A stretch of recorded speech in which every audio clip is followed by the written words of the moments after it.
There is a history most of the world has never been told, 1,000 years long, spanning an entire subcontinent, full of the most extraordinary human beings, the most devastating catastrophes, and some of the most beautiful things ever made. This is the story of medieval India. At its peak, medieval India produced more wealth than Europe and China combined. Let that land for a moment. Not Europe, not China. Both of them, together, outproduced by a single subcontinent in the middle of what the rest of the world calls the Dark Ages. Its merchants traded from Cairo to Canton, a commercial network so vast, so deeply embedded in the economies of 3 continents, that when it was disrupted, the price of pepper in London changed. Its textile workers produced cotton so finely woven that Roman merchants, encountering it for the first time, thought it must be made from water. Its mathematicians invented the number system you are using right now, today, to count your money and check the time and measure everything in your world. The system the world calls Arabic numerals, quietly, completely erasing the people who actually built it. That erasure is part of this story. Its engineers built a temple so precisely calibrated that its tower, 66 meters of solid granite, casts no shadow on the ground at noon. Not approximately, no shadow. No shadow. In 1010 CE. With hand tools and human calculation. Its emperors launched naval fleets across open oceans to reshape the politics of Southeast Asia. Its saints composed poetry so intimate, so devastatingly human, that it is still recited 1,000 years later by people who feel it in their bodies before they understand it in their minds. Its philosophers ask questions about consciousness and reality that modern neuroscientists are still wrestling with. And then, because this is not a simple story, because no great story ever is, it was invaded, repeatedly, catastrophically, by raiders and conquerors arriving through the mountain passes of the Northwest, one after another, across 5 centuries. And here is what medieval India did with that. It absorbed them, not passively, not without violence and grief and catastrophic loss, but over and over again across 1,000 years. This civilization took what arrived, the armies, the languages, the religions, the music, the architecture, and made something new from the collision, and something that had never existed before and could not have existed anywhere else. The language called Urdu, one of the most poetically rich languages on earth, did not exist at the start of this story. The architectural tradition that produces the Taj Mahal did not exist. Hindustani classical music, ragas played at dawn that make grown adults weep without knowing why, did not exist. All of it born from collision, all of it born from a civilization that refused again and again to simply become what had conquered it. That is the spine of this story. Not just the kings and the battles, the human beings underneath them, their ingenuity, their resilience, their cruelty, their love, and what they built together across 1,000 years of pressure. Most of the world has never been told this story. That changes right now. In the 6th century of the Common Era, India is the richest landmass on Earth. Walk into any market in the Gangetic Plain, and what surrounds you would stop a foreign visitor cold. Bolts of cotton in colors so vivid they seem to pulse, saffron, indigo, crimson, produced by weavers whose fingers move so fast over the loom that watching them feels like watching music being played. Iron of a quality that Arab traders will travel months to acquire. Steel, true, high-carbon steel, produced through a technique that Europe will not independently discover for nearly 1,000 years, sold in ingots alongside pepper and cardamom and pearls. And everywhere, the smell of money. The incense burned to consecrate transactions, the spices in open sacks, the oil lamps burning from before dawn until long after dark. This is the inheritance of the Gupta Empire, the dynasty that has unified much of the subcontinent for 2 extraordinary centuries. its scholars have calculated the approximate circumference of the Earth, determined that it rotates on its axis, invented zero, positional notation, the decimal system, the intellectual infrastructure that will reshape how all of humanity thinks about number. When these ideas arrive in Europe, they will be called Arabic numerals. The people who invented them will not be credited. Let that sit with you. One of the foundational achievements of human intellectual history, the system without which modern science, modern finance, modern everything is impossible. And the civilization that produced it has been edited out of the acknowledgement. That is not accident. That is how power writes history. And it is one of the reasons this story needs to be told. The Gupta court also produces the playwright Kalidasa, whose Sanskrit dramas are of such quality that when Goethe first encounters them in the 18th century, he writes that if he had to name the single greatest work of literature he has ever read, it would be this, written in the 4th century, by someone most of the world has never heard of. This is what we lost track of. This is what we are recovering tonight. Then, the Guptas collapse. In the late 5th century, waves of nomadic invaders, the Hunas, the same Central Asian force simultaneously hammering the Roman Empire in the west, fractured the Gupta state. By 550 CE, the unified north is gone. Dozens of competing kingdoms in its place, each certain that history belongs to them. Most histories call this decline. In the lights going out, they are wrong. What actually happens in the 2 centuries after the Guptas' fall is one of the most extraordinary bursts of creative energy in the history of any civilization. Temple architecture explodes into regional diversity. The soaring Shikhara towers of the north, the pyramidal Gopurams of the south, covered in hundreds of carved figures, and in the Deccan Plateau, craftsmen cutting entire temples directly into living rock. Not building on rock, carving complete, functioning temples, columns, ceilings, sculptures, shrines, out of the cliff face itself.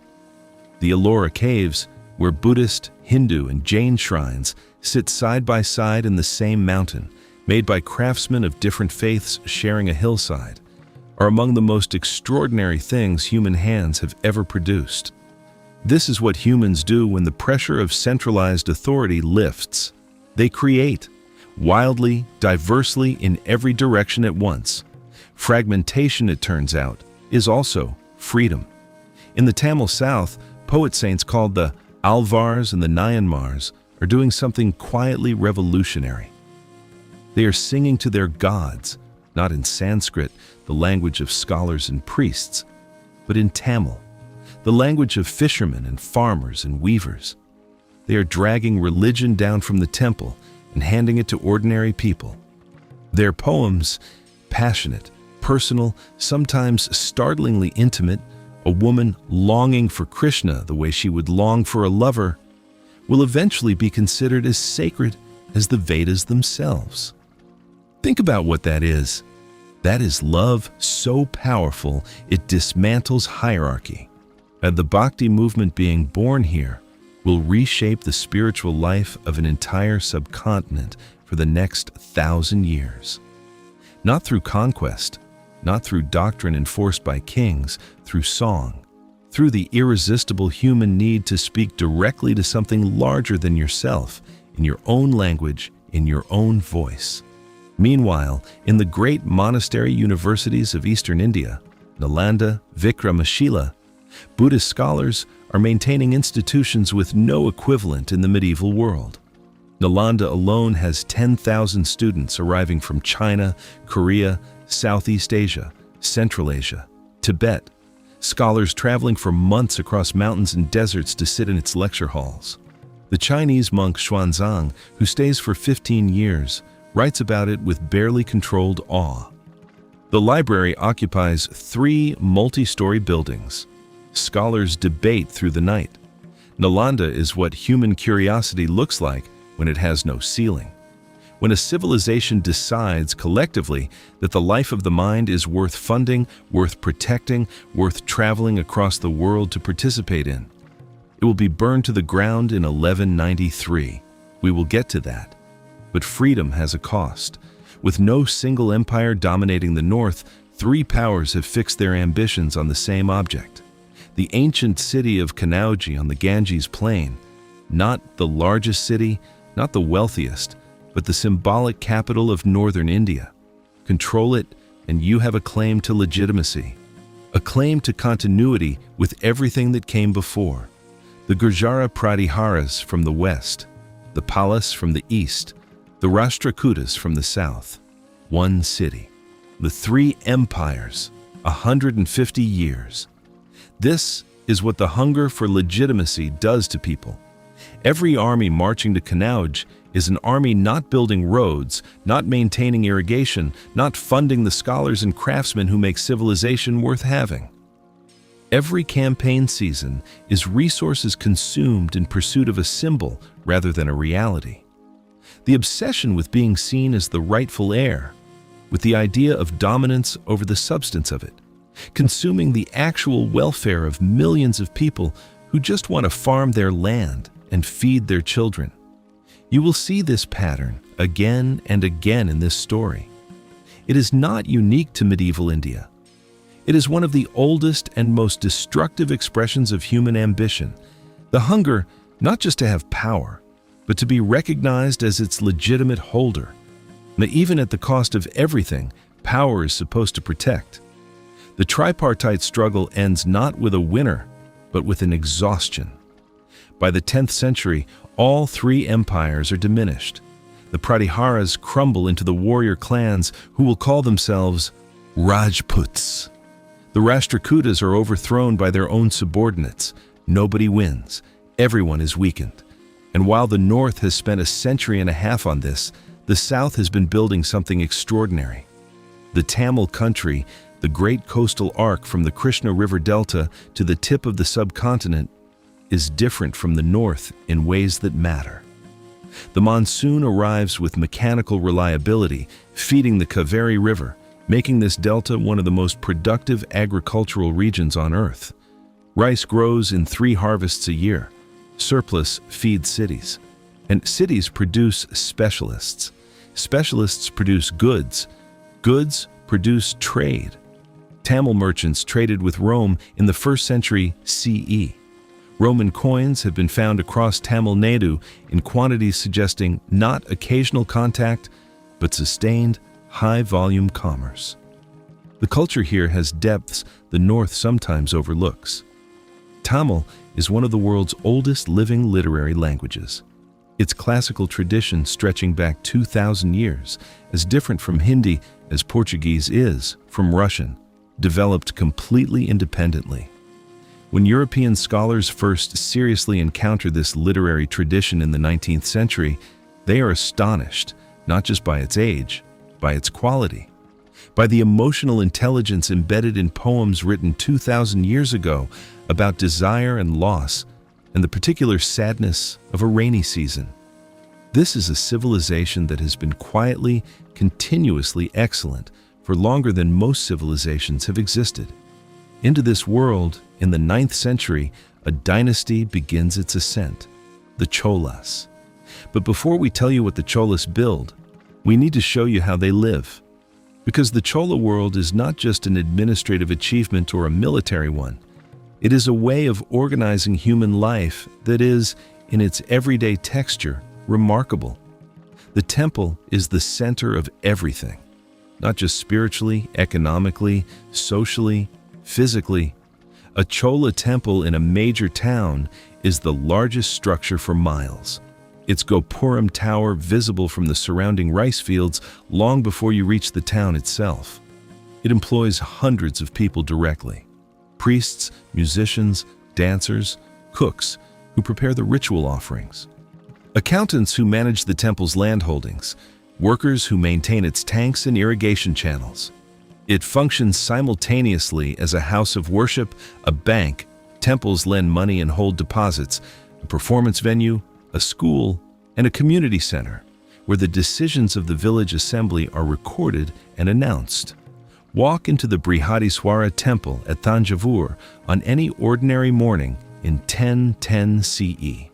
The smell hits you first: incense and camphor, and the particular sweetness of fresh flowers, marigold and jasmine, offered in quantities so large that the floor around the shrine is carpeted in petals by mid-morning. The sound is constant. The bells rung by priests at each stage of the ritual, the chanting in Sanskrit and Tamil simultaneously, the music of the Devadasi dancers whose training begins in childhood and whose performances are considered acts of devotion as sacred as the prayers themselves. The people who move through this space are not a congregation in the Western sense. They are not there at a fixed hour for a fixed service. They come and go through the day, stopping to stand before a particular shrine, to leave a flower, to hear a few minutes of the music, to conduct a business transaction with the temple accountant in the outer courtyard, to meet a friend they know will pass through at this hour, because this is where everyone passes through eventually. The temple is the city's heartbeat. You organize your day around it the way a modern person organizes their day around a phone. Outside, in the streets that radiate from the temple complex, the city organizes itself by craft and trade. The Weaver's Street, where the sound of looms is continuous from before dawn. The Metalworkers' Quarter, where the ring of hammers on bronze fills the air with a percussion that the neighborhood has heard for so long it has ceased to register as noise and becomes simply the sound of home. The flower sellers who set up before first light, because the temples need fresh flowers at dawn, and the market for them is fierce. A weaver on this street wakes at 4 in the morning, not because she chooses to, because the loom requires it. The fine cotton she produces, the kind that will eventually reach merchants in Arabia and Rome, requires low humidity and consistent light to work properly. The hour before dawn, when the air is cool and still, is the best weaving time. She works by the light of a small oil lamp, her fingers reading the threads by touch as much as sight, producing in a single morning enough fabric to cover a grown man from shoulder to ankle. Her children sleep in the same room. Her mother-in-law tends the cooking fire in the corner. The smell of rice and tamarind begins to fill the small house as the sky outside lightens from black to gray to the particular dusty gold of a Tamil dawn. This is the world that produces the Chola achievement, not just the emperor and his generals, the weaver before dawn, the flower seller in the dark, the temple accountant whose stone inscriptions will survive 1,000 years and tell modern historians the price of a measure of rice. Their names are not recorded. Their work is. The Chola dynasty is ancient. Their earliest inscriptions date to the 3rd century BCE, but for most of their history, a regional power. Then, in 848 CE, a king named Vijayanagara captures Thanjavur and something changes. His descendants begin to consolidate, to expand, to build with an intention that suggests they understand they are at the beginning of something large. His great-grandson, Rajaraja I, who comes to power in 985 CE, transforms the Cholas into something without precedent. He campaigns across South India, seizes Sri Lanka, plants Chola authority across the Maldives. He builds the Brihadiswara temple at Thanjavur, completed in 1010 CE. Its Vimana tower rising 66 meters, its engineering so precise it casts no shadow at noon, its capstone alone weighing 80 tons. Raised without machinery by craftsmen working across decades. It is still standing. You can visit it today. He also organizes the most sophisticated administrative system in the medieval world. Village councils, elected, not appointed, recording their decisions in stone with such meticulous detail that modern historians can reconstruct the economic life of a Tamil village from 1,000 years ago. The price of rice, the names of the men who voted on irrigation rights, the grants made to local schools. This is what civilization looks like when it trusts its people enough to give them genuine participation. When ambition flows, not just toward monuments, but toward institutions, toward systems that outlast the individual king who built them. And Rajaraja's son, Rajendra I, and inheriting all of this in 1014 CE and promptly deciding that his father's achievements are a floor, not a ceiling, is about to ask a question no Indian ruler has asked at this scale. What lies beyond the water? Picture the port of Nagapattinam on the eastern Tamil coast. Early morning, the Bay of Bengal flat and silver in the pre-dawn light, the smell of salt and tar and drying fish, the sound of timber against timber, ropes under load, men calling to each other in the shorthand of people who work together every day. This is one of the busiest ports in the medieval world. Ships from Arabia, China, Southeast Asia. Goods moving in volumes that would astonish a European observer. The Tamil merchant guilds running this trade are unlike anything in the medieval West. Organizations with their own flags, armies, legal codes. Courts for settling commercial disputes. Their inscriptions appear across Southeast Asia, from Cambodia to Thailand to Java. They are not middlemen. They are the system.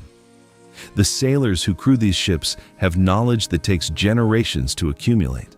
They read the stars differently from land-based astronomers, not as abstract points of navigation, but as a living map that shifts with the season, that tells you not just where you are, but where the wind is going and where the current runs beneath the surface. They know the monsoon the way a farmer knows his field, its rhythms, its moods, its specific dangers in specific months.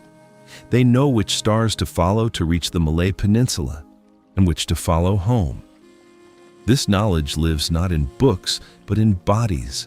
It passed from father to son and from experienced sailor to apprentice across generations of open water crossings. These are the men Rajendra Chola sends across the Bay of Bengal in 1025. And right now, their trade has a problem. The Strait of Malacca, the narrow channel between the Malay Peninsula and Sumatra, is the choke point of all trade between the Indian Ocean and the South China Sea. The empire controlling that strait is Srivijaya, a thalassocracy built over 3 centuries on the systematic taxation of passing ships, and it has been tightening its grip. Tamil merchant vessels are being seized, taxes raised to punitive levels. The commercial networks underpinning the Chola state are being strangled thousands of miles from home. Rajendra Chola considers his options. He sends a fleet. What he assembles and launches in 1025 CEE is the largest naval military expedition ever mounted from the Indian subcontinent. The inscription he commissions afterward, carved into stone at his capital and still readable today, names 14 specific targets attacked across the Malay Peninsula and Sumatra. 14. This is not a raid. This is a campaign. The fleet captures the Srivijayan king's war elephant and the jeweled ceremonial gate of his palace. The Sailendra dynasty, which has ruled Southeast Asian maritime trade for 3 centuries, never fully recovers. Tamil merchant guilds dominate those trade routes for the next century.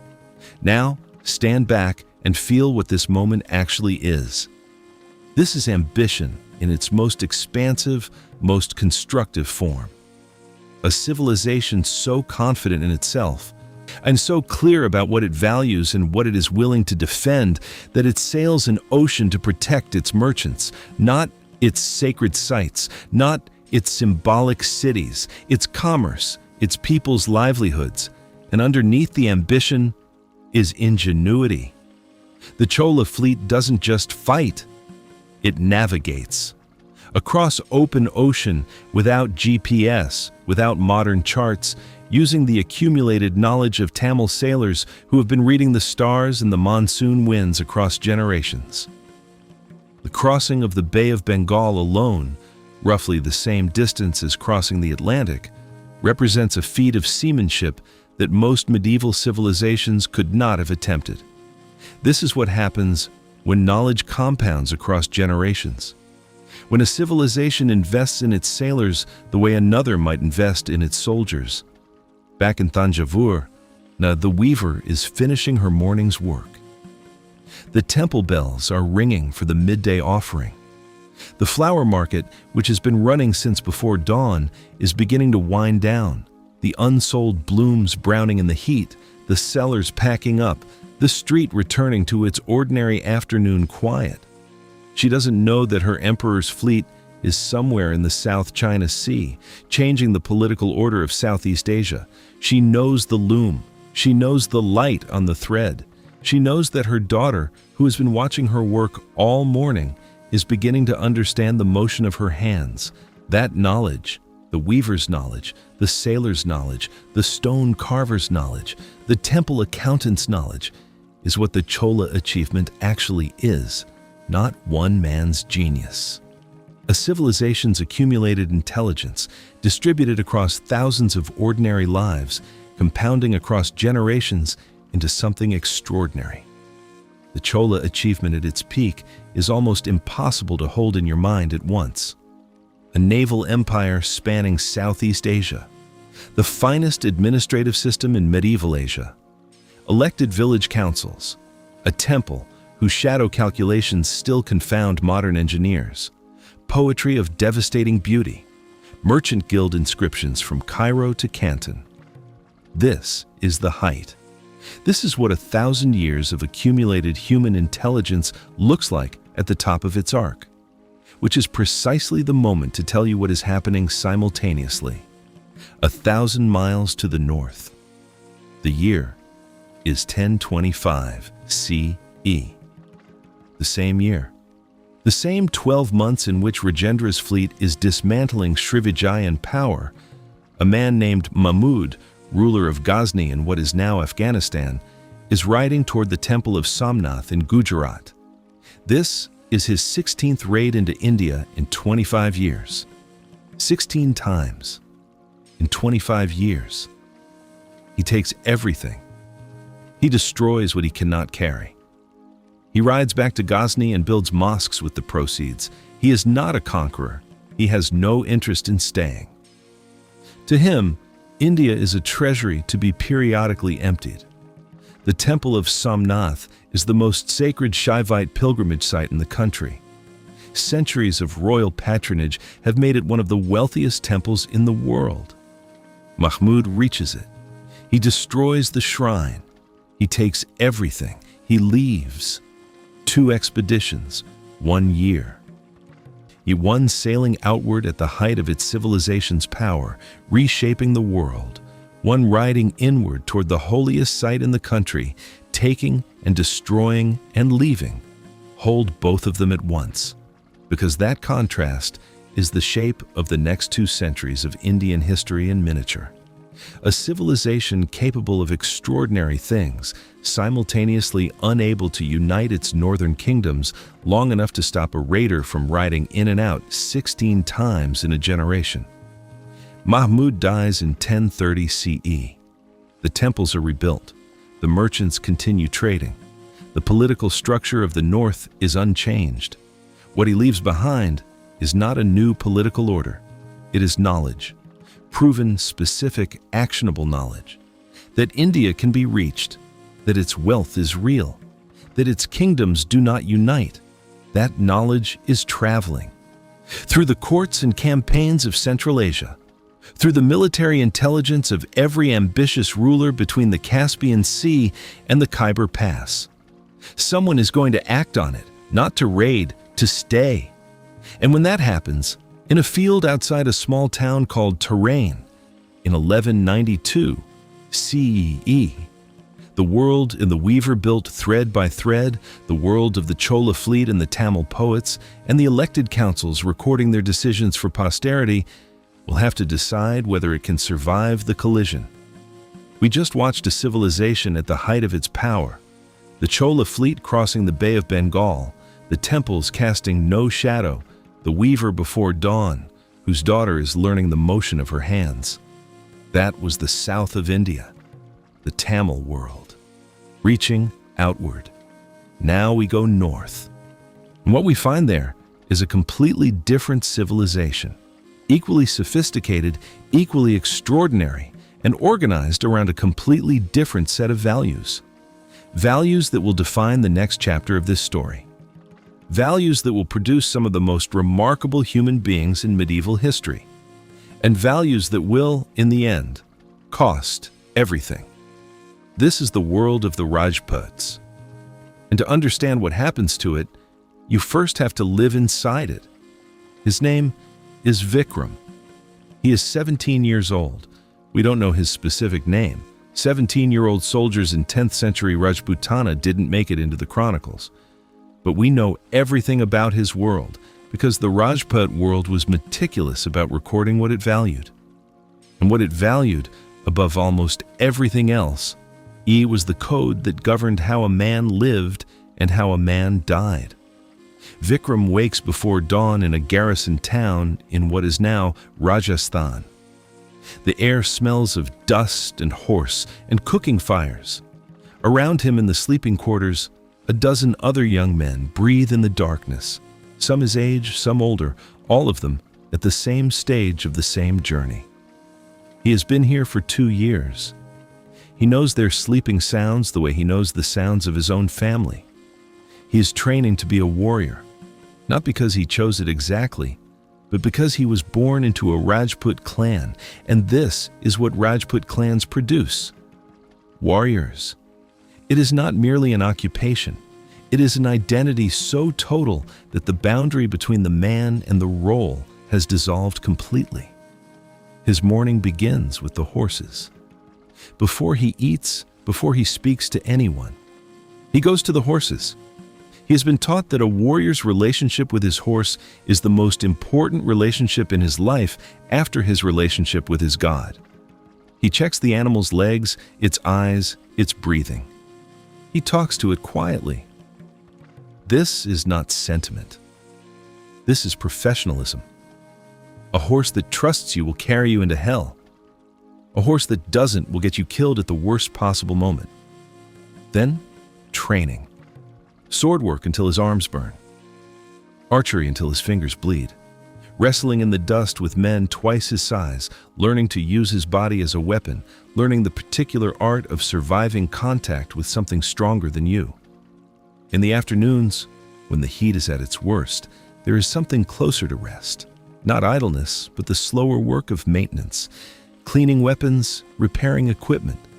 Learning from the older soldiers whose bodies carry the specific education of actual battle. The scars that map a history of near misses. The particular way a veteran moves through space that tells you, before he says a word, that he has been in places you haven't been yet. The food is simple. Bajra roti, flatbread made from millet, with lentils and whatever vegetables are available. Meat on feast days. The Rajput warrior's diet is not luxurious. It is functional. Designed to build a body capable of sustained physical violence without the heaviness of excess. And in the evenings, stories. This is what holds the Rajput world together more than any law or any king. The stories told around fires about ancestors who died well, about warriors who faced impossible odds and chose death over surrender, about the specific, the catastrophic shame of a man who ran from battle, about the glory, real, tangible, world-altering glory of a man who stood his ground.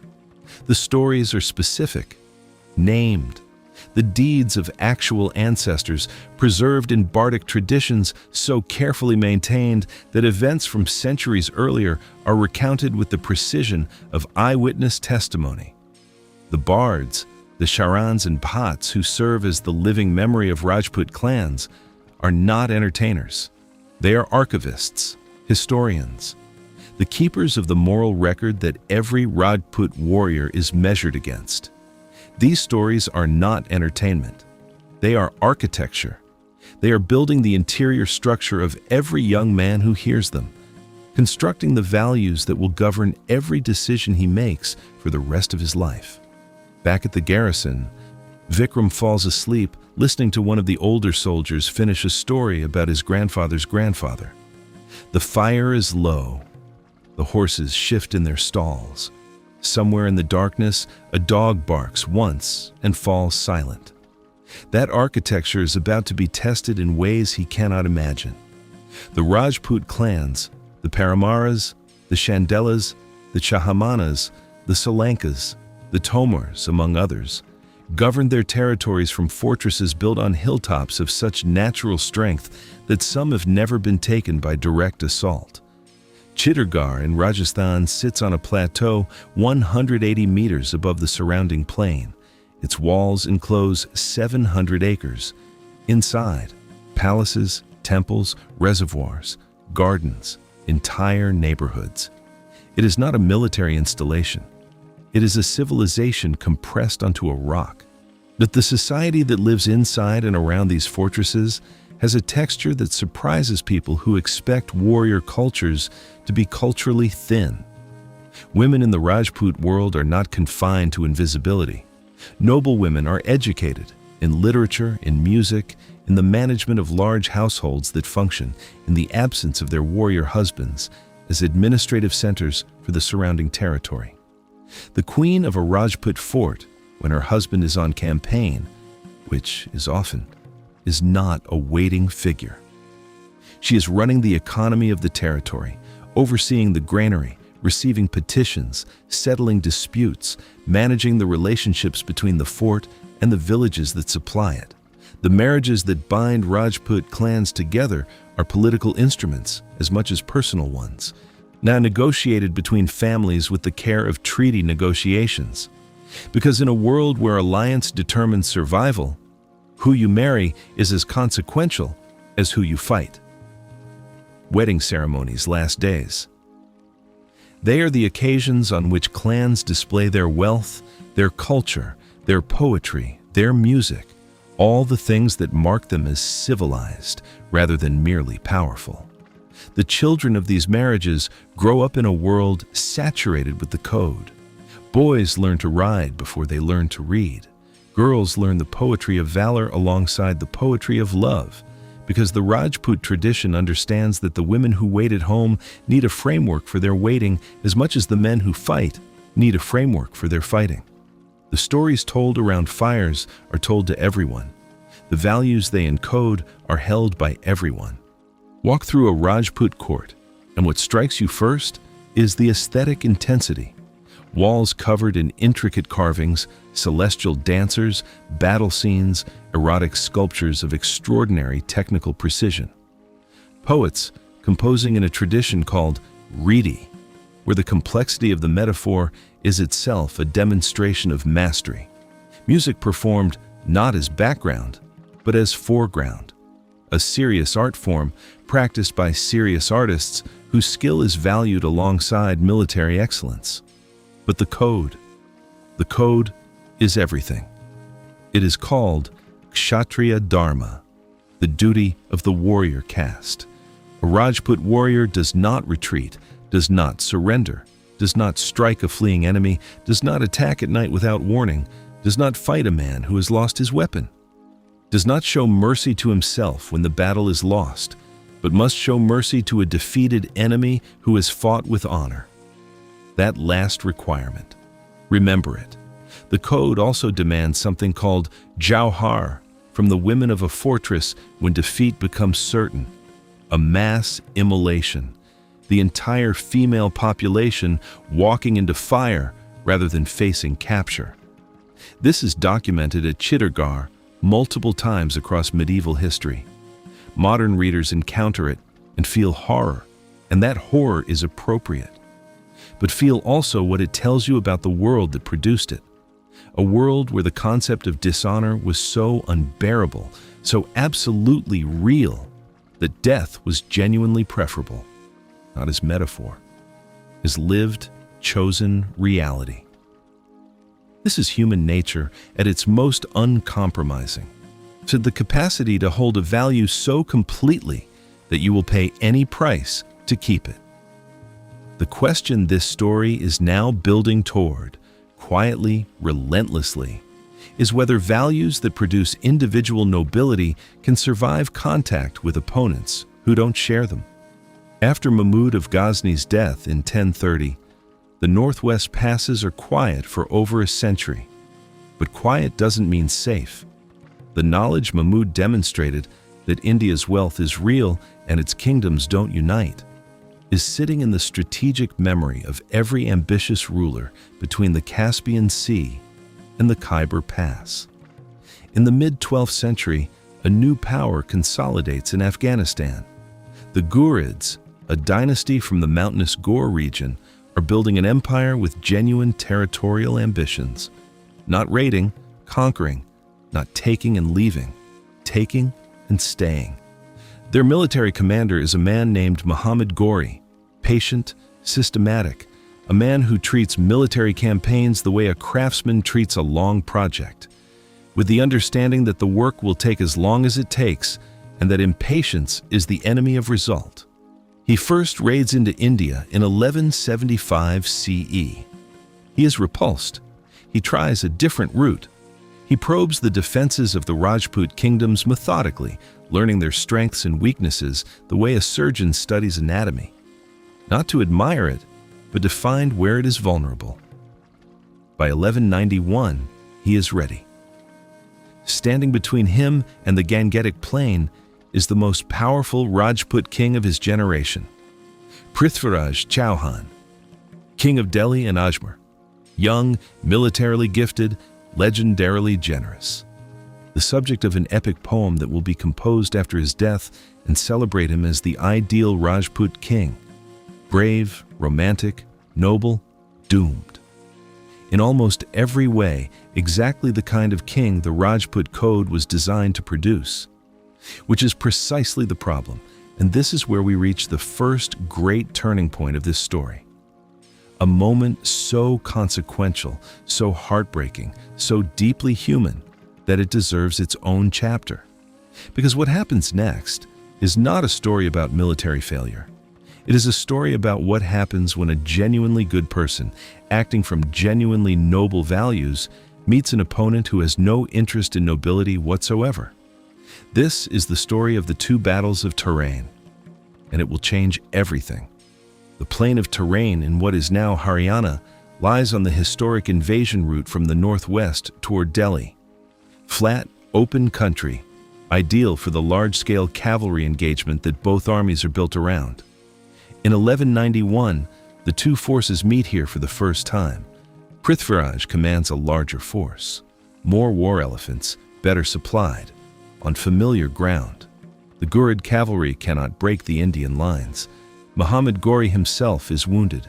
A Rajput warrior puts a lance through his arm in the thick of the fighting, and his army collapses. His commanders, seeing their sultan fall, break and run. Prithviraj's forces pursue. They could finish it. The Ghurid army is shattered, its commander wounded and barely in his saddle, fleeing north. One decisive pursuit, and this threat ends here. Prithviraj calls off the pursuit. He lets them go. This is not weakness. This is not failure of nerve. This is the Kshatriya code in perfect operation. A defeated enemy who has fought with honor deserves mercy. To cut down fleeing men is beneath a warrior of Prithviraj's standing. His poets will celebrate this decision. His court will approve it. By every value his civilization has spent centuries constructing, this is the right thing to do. Sit with that for a moment, because this is one of the most painful things history does to us. It shows us a genuinely good person, acting from genuinely noble values, making a decision that is correct by every standard his world has established. And then it shows us that decision leading directly to catastrophe. There is no villain here. There is only the collision between a code built for one kind of world and an opponent who operates by entirely different rules. Muhammad Ghori rides back to Ghazni. He spends the winter rebuilding his army. He returns in 1192. The second battle of Tarain is nothing like the first. Ghori arrives with a force estimated at 120,000, cavalry heavy, fast-moving, organized around mobile units that can strike and withdraw and strike again. He has spent the winter studying what went wrong. He has specific answers. The Indian Army's strength is its war elephants and heavy cavalry, powerful in direct confrontation, slow to maneuver. Its weakness is its flanks.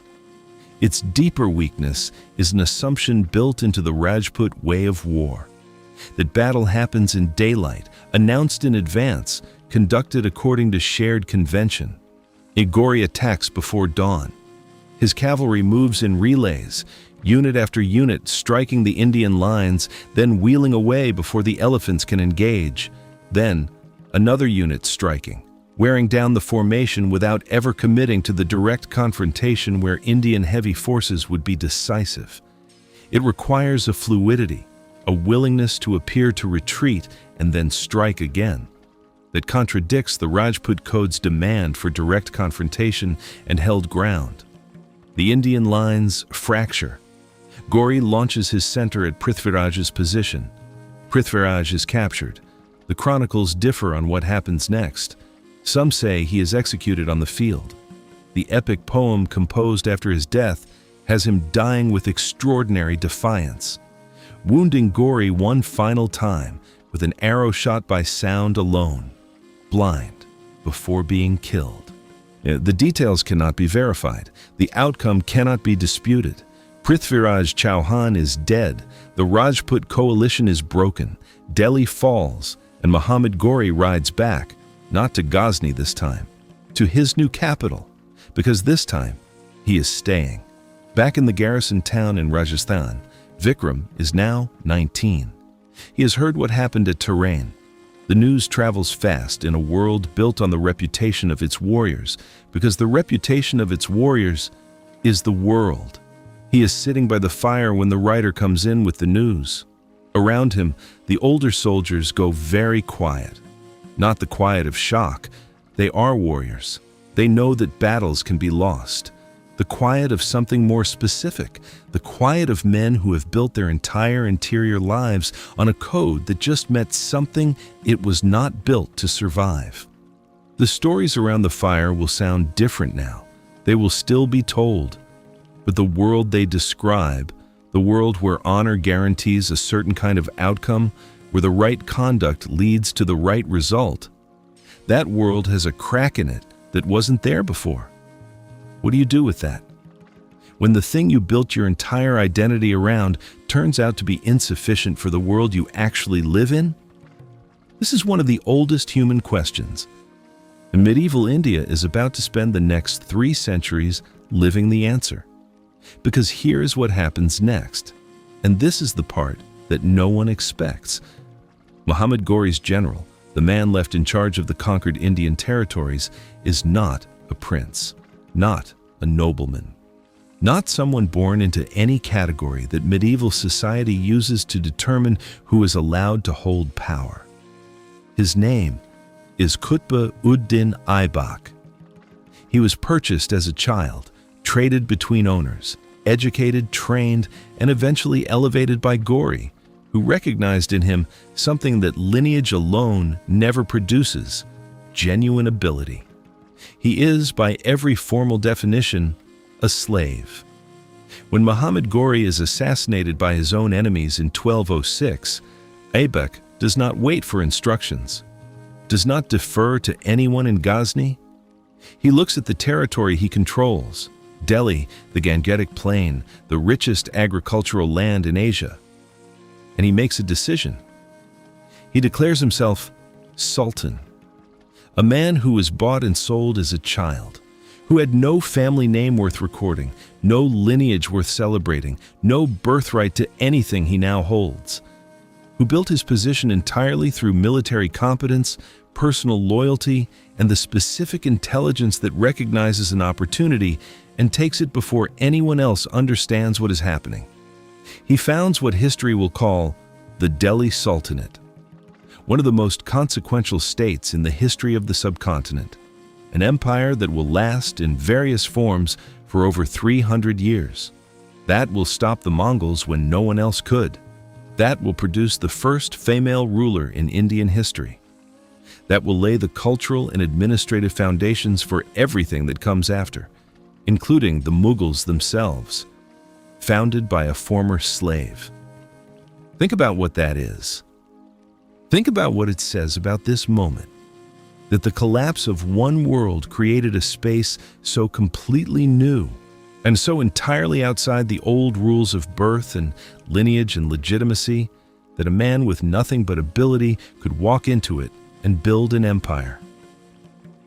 This is what transformation looks like from the inside, not clean, not just, not painless.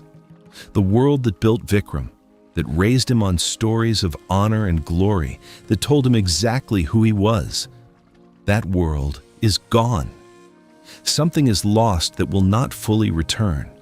And from that loss, something is born that the old world could never have produced.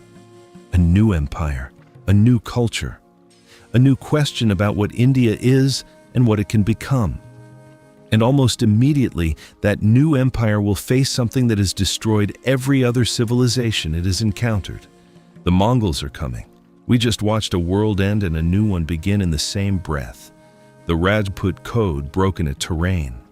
A former slave declaring himself Sultan of Delhi.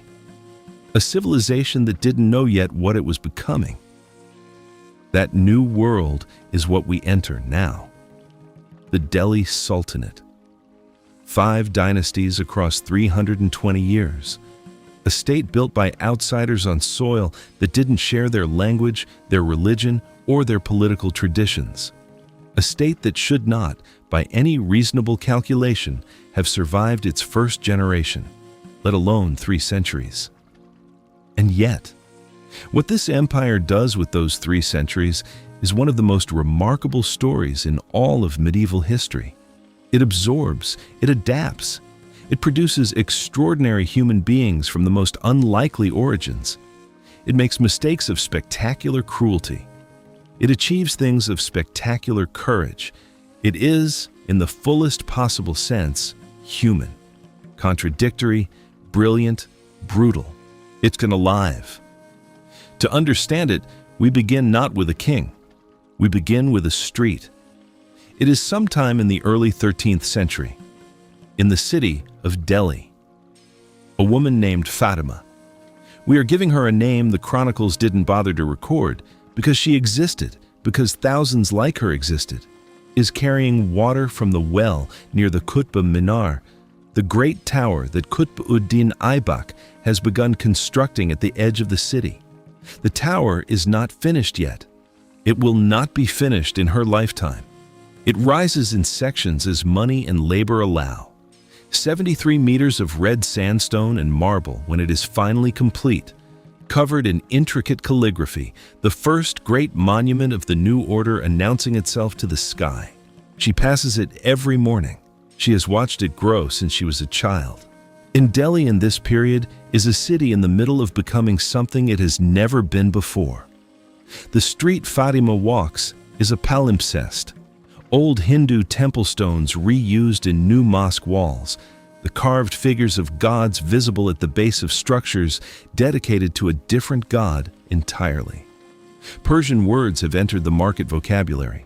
The food stalls sell familiar dishes, dal, rice, flatbread, alongside new preparations brought by the soldiers and administrators and merchants arriving from Central Asia and Persia and Afghanistan. The city smells of both worlds simultaneously. Her house is small, 1 room for sleeping, a courtyard shared with 2 other families where the cooking happens. The courtyard is the real center of domestic life. This is where the women gather in the early morning before the day's work separates them. Drawing water, grinding grain, nursing infants, exchanging the specific intelligence of neighborhood life that keeps a community functioning. Who is sick? Whose husband has returned from the campaign? Which merchant is selling bad grain? Where the cleanest water can be found. This intelligence network, informal, unrecorded, entirely female, is the circulatory system of the medieval city. The chronicles record the decisions of sultans. The decisions that actually govern daily life are made in courtyards like this one, by women whose names nobody thought to write down. Fatima finishes her water, returns to her courtyard, begins the day's grinding. The city moves around her. The tower rises, section by section, year by year, outside her window. She is living, without knowing it, in the early days of one of the great cultural collisions in human history. The Delhi Sultanate begins with Qutb-ud-Din Aibak, and it begins with a problem that will define every ruler who follows him. How do you govern a land that vastly outnumbers you in population, in cultural depth, in sheer accumulated history, when you represent a different religion, a different language, a different set of political traditions? There is no clean answer. There never is.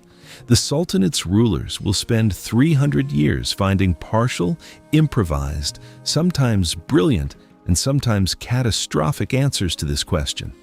The fact that the state functions, that trade continues, that culture flourishes in the gaps between the violence, is itself a kind of miracle of human adaptation. And Aibak rules for only 4 years before dying in a polo accident in 1210. He is succeeded by his son-in-law Iltutmish, another former slave, who rules for 26 years and transforms the Sultanate from a military occupation into something resembling a functioning state. He builds, he administers, he introduces coinage, he establishes the infrastructure of governance, courts, provincial administration, a postal system that the Sultanate will run on for generations. He also does something that no one expects. He publicly declares that his daughter is more capable of ruling than any of his sons. Her name is Razia. Let us be precise about what Razia Sultan represents, because it is easy to celebrate her and harder to actually see her. She is not a symbol. She is a specific human being, educated by a father who believed in her capacity, trained in administration and military strategy, possessed of a political intelligence that contemporaries on all sides acknowledged even when they refused to accept her authority. When Iltutmish dies in 1236, the nobles install Razia's brother on the throne. He lasts 7 months, spending them mostly drunk. The same nobles who bypassed Razia then turn to her. She becomes Sultan in 1236. She rides elephants in public without the purdah veil. She holds open court, her face visible, receiving petitioners directly. She appoints a man of African descent, Jamal-ud-Din Yakut, a former slave elevated through the Abyssinian community that had established itself in the Sultanate's administration as her chief minister and closest advisor. She commands military campaigns personally. She issues coins in her own name with her own titles. In a court built on the assumption that power has a particular face, she refuses to wear that face. Think about the specific courage that requires. Not the abstract courage of facing physical danger. She has that too. She leads armies. But the daily, grinding courage of walking into a room where every person present believes your authority is illegitimate and conducting yourself as though it isn't. Of making decisions knowing that every decision will be scrutinized for signs of the weakness they have already decided you possess. Of being extraordinary in a world that has decided ordinary is the ceiling for someone like you. She rules for 4 years. Now the same nobles who crowned her turn against her when she refuses to become their instrument. She is defeated in battle in 1240 and killed. She is 35 years old. What is lost when Razia dies is not just a ruler. What is lost is proof that the Sultanate was capable of something larger than itself, capable of producing from within its own contradictory logic a person who transcended every category it had established. Her death is not just personal tragedy. It is a civilization flinching away from its own best possibility. Human nature does this, reaches toward something extraordinary, and then, frightened by what it finds, pulls back. We will see it again in this story. But the Sultanate continues. It always continues. By the mid-13th century, it faces a shock larger than anything it has yet encountered. The Mongols. By 1258 CE, when the Mongol commander Hulagu Khan sacks Baghdad, the Mongols have destroyed the most sophisticated urban civilization in the medieval Islamic world. The House of Wisdom is burned. The books thrown into the Tigris River turn it black with ink. The caliph is executed by being rolled in a carpet and trampled by horses, because Mongol tradition holds that royal blood must not touch the ground. The population of Baghdad, estimated at over 1 million people, is reduced in days to a fraction of its former size. This is what the Mongols do to places they conquer. They reach the borders of India in the 1220s. They probe, they raid, they test the defenses. And here, something happens that happens almost nowhere else in the medieval world. They are stopped. Not once, not by luck or geography, repeatedly, by design, and by the specific military and administrative genius of the Delhi Sultanate at its most capable. The man most responsible is Alauddin Khilji, who comes to power in 1296, not through legitimate succession, but through assassination, killing his own uncle the Sultan at a hunting party and seizing the throne before anyone can organize opposition. He is not a man governed by sentiment. He is governed by a clear-eyed, sometimes terrifying assessment of what is necessary and the willingness to do it. He is also, by any honest measure, one of the most remarkable rulers in the history of the subcontinent. Alauddin Khilji inherits a sultanate under existential threat. The Mongols are not raiding anymore. They are invading, sending armies of 100,000 and more through the northwestern passes with the explicit intention of taking Delhi.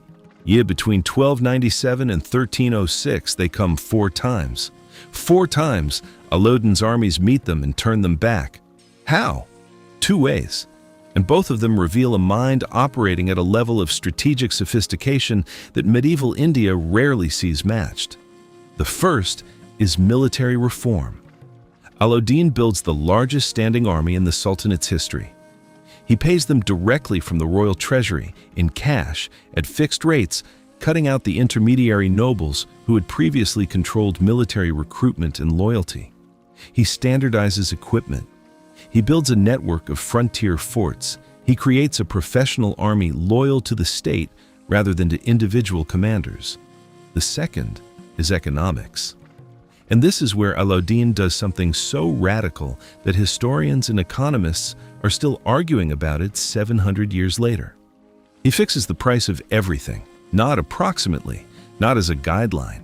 Every commodity sold in the markets of Delhi, grain, cattle, horses, cloth, spices, has a price set by the Sultan's office, enforced by a network of market superintendents and a secret intelligence service that reports violations directly to Alauddin himself. Walk through Delhi's markets during Alauddin's reign, and what you find is a city under a kind of controlled tension. The merchants know the prices. They also know the informers. A man who sells a measure of grain above the fixed rate in the morning might find soldiers at his door by evening. The enforcement is real, immediate, and feared, but the markets still function. The goods are still there. The food still reaches the city. The horses still arrive from the northwest, the cattle from the plains, and the cloth from the weavers' districts. Because what Alauddin has understood, and this is the insight that makes him extraordinary, is that a market with enforced prices is still better than no market at all. And the army his price controls fund is what stands between Delhi and the Mongol armies that have destroyed Baghdad, Samarkand, and Persia. It works. The army is funded, the Mongols are stopped, but hold both things at once, because Alauddin is also capable of acts of extraordinary cruelty. When he suspects conspiracy among the nobles, his response is systematic and merciless. Entire families destroyed, the wives and children of suspected enemies imprisoned or killed. A culture of fear so complete that, according to contemporary accounts, no noble dares speak freely, even in his own home. This is ambition without restraint, A genius without mercy. The specific human capacity to hold a civilization together with one hand and crush the individuals within it with the other. Both things are real. Both things matter. Alauddin dies in 1316. The dynasty he represents collapses almost immediately, replaced by the Tughlaqs, then the Sayyids, then the Lodis. 5 dynasties in 300 years, each one rising from the ashes of the last. And running underneath all of it, underneath the assassinations and the military reforms and the Mongol invasions, something else is happening. Something quieter. Something that will outlast every sultan who ever sat on the Delhi throne. In the narrow lanes of Delhi, in a small hospice that functions simultaneously as a school, a soup kitchen, a music venue, and a place of prayer, a man named Nizamuddin Auliya is receiving visitors. He receives everyone. The routine of his hospice, his khanqa, is worth describing, because it is one of the most remarkable social institutions in medieval India, and it has been almost entirely overlooked by the histories that reach Western audiences. People begin arriving before dawn. The poor come first, the ones who need the morning meal that is distributed without question, without examination, without conditions of any kind. After them come the students, young men who have traveled from across the Islamic world to study with Nizamuddin, to sit in his presence, to absorb whatever can be absorbed from a man of this quality simply by being near him. Then, the musicians. That's because music is central to what happens here. The Qawwali tradition that Nizamuddin's order develops is not background accompaniment. It is theology. The belief, central to Chishti Sufism, is that music can dissolve the boundary between the self and the divine in ways that Orthodox prayer alone cannot. In the evenings, the khanqa fills with a cross-section of Delhi that exists nowhere else in the city. Scholars and beggars, merchants and soldiers, Hindus who have heard that something extraordinary happens here and have come to see for themselves, musicians whose traditions are rooted in the Hindu devotional forms that Nizamuddin's order has incorporated into its practice without apology. He turns no one away. He charges nothing. He also refuses to meet sultans. When Alauddin Khilji, at the height of his power, sends word that he wishes to visit, Nizamuddin sends back a message. There are 2 doors to this house. If the Sultan enters by one, Nizamuddin will leave by the other. This is not political defiance. This is a statement of values so complete that no political power can purchase or coerce it. Nizamuddin has decided what matters, the human being standing in front of him, regardless of rank or faith or origin. And no sultan's approval changes that. He says, "The heart that carries love for God has no room for hate of any man." 100,000 people attend his funeral. The Dargah, his shrine, still stands in Delhi today. Every Thursday evening, Qawwali singers still perform in its courtyard.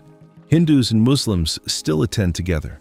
The boundary still dissolves briefly in the music. In a tradition unbroken from the 13th century to the present, surviving every political transformation the city has undergone.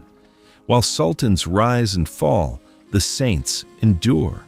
But we cannot leave the Sultanate without its ending. It is 1398 CE. Timur, Tamerlane, has spent 30 years building the most feared military force since the original Mongols. He has destroyed Persia, sacked Baghdad again. He is 70 years old, crippled in one leg, and he is marching toward Delhi. The Sultanate that stopped the Mongols 4 times under Alauddin Khilji is not what it was. A century of succession struggles has hollowed it out. The professional army is gone. The administrative coherence is gone. Timur crosses the Indus in September 1398. He moves fast. The Sultanate's army meets him outside Delhi and is destroyed in an afternoon. Then Timur enters the city. What follows over the next 3 days is documented by Timur's own court historian. 100,000 people killed. The city's craftsmen, its weavers, its stonemasons, its metalworkers, the accumulated specialist knowledge of 2 centuries of urban civilization, taken in chains back to Samarkand to build Timur's capital. The mosques emptied, the markets burned, the Hauz Khas reservoir, where Nizamuddin's disciples once gathered to sing, running with blood. Fatima's great-great-granddaughter is somewhere in the city when it burns. We don't know what happens to her. The chronicles don't record her. They never did. What we know is this: the city burns, the craftsmen are taken, the water in the reservoir runs red. And then, because this story never ends the way you expect it to, something extraordinary happens in the silence that follows. The subcontinent doesn't collapse, because while Delhi is burning in the north, something has been growing in the south for 60 years. A civilization so wealthy, so beautiful, so militarily capable that contemporary visitors compare it to paradise. A Hindu empire that has absorbed the best of everything around it and built something the world has never seen. Vijayanagara, the city of victory. And that is where we go next. Delhi is burning. The craftsmen are in chains walking north toward Samarkand. The mosques are empty. The markets are ash. The city that was once the most powerful in Asia has been reduced in 3 days to a wound in the earth. And 1,000 miles to the south, and none of it has touched this, we are entering the world of Vijayanagara, the city of victory. And before we tell you what happens to it, before we return to the battle, we open this story with the morning at Talakota that we promised you at the very beginning. We need to make you feel what is being lost. We need to walk you through its streets, introduce you to its people, let you smell its markets and hear its music and understand in your bones what 200 years of human ingenuity and resilience and ambition had built on the banks of the Tungabhadra River. Because only then will the loss mean what it actually means. His name is Venkata. He is a diamond merchant. He wakes before dawn in his house in the merchant quarter of Vijayanagara in the year 1520. His house has 2 stories, unusual in most of medieval India, in common here, because in Vijayanagara, space is scarce and ambition is not. The ground floor is his shop. The upper floor is where his family sleeps, where his wife keeps the household accounts in a script he has never fully mastered. She is better with numbers than he is, and he has long since stopped pretending otherwise. He dresses quickly. Cotton, fine cotton, the kind his city's weavers are famous for producing, dyed in the deep indigo that the Portuguese traders pay a premium for. Not because he is performing wealth, because in Vijayanagara, good cloth is simply what you wear. The city produces it in quantities that make it the most accessible luxury in the world, here, in this market, in this decade. He eats quickly. Yesterday's rice, cold, with a small amount of tamarind paste his wife has left covered by a cloth. Then, he goes downstairs and opens the shop. The street outside is already moving. The Portuguese trader Domingo Paes, who visits Vijayanagara in this same decade, will describe the main market street as the most beautiful he has ever seen. Wider than any street in Lisbon, lined on both sides with merchants selling rubies and diamonds and emeralds. The stones laid out on cloth in open stalls as casually as a European market might display vegetables. He will write that the city is larger than Rome, that its sound, the languages, the music, the commerce, is like nothing in his experience. What Domingo Paes encounters and finds astonishing, Venkata knows as simply his world. The market where Venkata sells is organized by commodity, a medieval logic that makes navigation easy and creates the particular sensory experience of a city where each street has its own character, its own smell, its own sound. The flower market, which has been running since before midnight to supply the temple's dawn offerings, fills the air with jasmine and marigold 3 streets away. The horse market, horses brought from Arabia and Persia through the coastal ports, produces the particular smell of large animals and fresh dung that permeates the western quarter from sunrise. The textile district, where the weavers have been at their looms since 4 in the morning, contributes the rhythmic percussion of shuttles and the smell of mordant dyes that stains the hands of every worker in it, a permanent shade of indigo or madder. Now Venkata's own street, the Gem Merchant Street, has a quieter character than most. The trade here requires trust, which requires relationship, which requires time. His regular customers know him. They come in, sit on the low platform that runs along the inside of the shop, drink the small cup of coffee that his assistant brings without being asked, and only then begin to discuss what they are looking for. A stone for a wedding gift, a parcel of rough diamonds to send by ship to a buyer in Calicut who will forward them to the Persian Gulf trade. An emerald of a specific size for a temple commission. He is not the wealthiest merchant in the city. He is a middleman in a market where the real money moves in quantities he will never personally handle. But he is comfortable. Now his children go to the Pathshala, the local school attached to the nearby temple, where a scholar teaches Sanskrit and arithmetic and the classical Telugu poetry that Krishnadevaraya's court has elevated to the highest art form of the age. His wife manages the household with an efficiency he has always admired and occasionally feared. His eldest son is learning the trade by sitting in the shop and watching, the way Venkata himself once sat and watched his father. This is what prosperity looks like from the inside, not the extraordinary, the ordinary, well-made, the daily texture of a life in a city that works.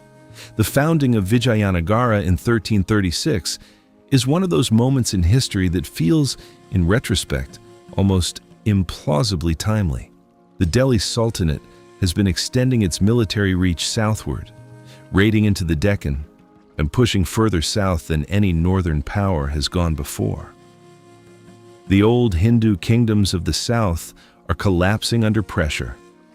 Into this moment step 2 brothers, Harihara and Bukka, former commanders who had been captured by the Delhi Sultanate, taken north, converted to Islam, trained in Sultanate military and administrative methods, then released back south. What they do, instead of serving their former masters, is go to a Hindu sage named Vidyaranya, reconvert to Hinduism, and found a kingdom. On the southern bank of the Tungabhadra River, at a site of extraordinary, almost hallucinatory beauty, great rounded boulders scattered across the riverbank as though dropped by a giant hand, surrounded by banana plantations and rice paddies, they establish their capital. They call it Vijayanagara, the city of victory. From this site, may over the next 200 years, the Vijayanagara Empire builds something that defies easy categorization. It is a Hindu empire. Its kings are devotees of Shiva and Vishnu, its temples among the most magnificent in the subcontinent, its court poets writing in Telugu and Kannada and Sanskrit. But it employs Muslim cavalry commanders, maintains mosques within its palace complex, uses Persian administrative terminology, and fights its wars with gunpowder artillery borrowed from its Islamic neighbors to the north. This is what cultural confidence actually looks like, not the insistence on purity, the freedom to absorb. The city itself is a physical expression of this synthesis. Its royal enclosure contains Hindu temples and Islamic-style arch stables in the same complex. Its bazaars sell goods from 3 continents. Its population, 500,000 people by Domingo Pius estimate, includes Hindus of every caste, Muslims from across the Islamic world, Portuguese traders, Jewish merchants, Jain financiers, and the representatives of merchant guilds whose ancestors once funded the Chola naval expedition 5 centuries earlier. Venkata, the diamond merchant opening his shop before dawn, is one node in a commercial network of extraordinary complexity. The diamonds he sells come from the mines of Golconda, 2 weeks' journey to the northeast. The buyers who purchase them include agents of the Portuguese crown, merchants from Calicut who trade with the Persian Gulf, and representatives of the great temple trusts who commission jeweled ornaments for their shrines. Why, a stone that passes through Venkata's hands might end up in a ring on a Portuguese noblewoman's finger, or in the crown of a god in a temple in Madurai, or in the treasury of a Deccan sultan who nominally considers Vijayanagara his enemy. Commerce in this city has no enemies, only customers. But it is one king above all who takes Vijayanagara from great to extraordinary, Krishnadevaraya, who comes to power in 1509 CE and rules for 20 years that his subjects will speak of for generations as a golden age, not because golden ages are usually real, but because this one genuinely is. He is, to begin with, a military commander of the First Order. In 1520, the same year Venkata is opening his diamond shop, Krishnadevaraya fights the Battle of Raichur against the Bijapur Sultanate. It is one of the most complete military victories in medieval Indian history. He also writes poetry about it, in Telugu, of such quality that literary scholars place him among the greatest poets in the language's history. His Amukta Malyada, a devotional poem about a woman's longing for the god Vishnu, is considered a masterpiece of Telugu literature. He is a patron of the Ashtadigajas, the 8 poets, a group of Telugu literary figures attached to his court, whose work defines the classical period of the language. He is militarily dominant, administratively sophisticated, literarily gifted, personally devout, and by all contemporary accounts, genuinely kind to those beneath him. He visits the poor quarters of the city. He listens to petitions directly. He is described by one court observer as a king who genuinely grieves when his subjects suffer. Hold this image. Hold Krishnadevaraya at the height of his powers, the poet king in his marble palace, the traders in his diamond markets, the temples rising on the river's edge, the fleet of the Indian Ocean still carrying Vijayanagara's textiles to every port between Aden and Canton. Hold it, because now we have to tell you what comes next. Krishnadevaraya dies in 1529. His successors are capable but not extraordinary. The empire holds, the city holds, the markets hold. But the political landscape is shifting. To the north, the 5 Deccan sultanates, Bijapur, Ahmednagar, Berar, Bidar, and Golconda, have spent most of their existence fighting each other as enthusiastically as they fight Vijayanagara. They are, in cultural terms, it's extraordinary. Their courts produce architecture of heartbreaking beauty. The Gol Gumbaz, whose dome is the second largest in the world after St. Peter's in Rome, is still standing. Their poets write in Dakhini Urdu, the early form of the language being born in the camps and courts of the Deccan. Their musicians are developing the fusion of Persian and Indian classical forms that will become Hindustani classical music. They are not barbarians. They are a parallel civilization developing alongside Vijayanagara, sometimes fighting it, sometimes trading with it, always influencing it and being influenced by it in return. But by the 1560s, a new regent has come to power in Vijayanagara, Rama Raya. He has spent decades playing the 5 sultanates against each other, forming alliances with one to undermine another, then switching sides, then switching again. He has humiliated each of them at various points, until they stop fighting each other. In 1564, all 5 sultanates set aside their differences and form a single coalition.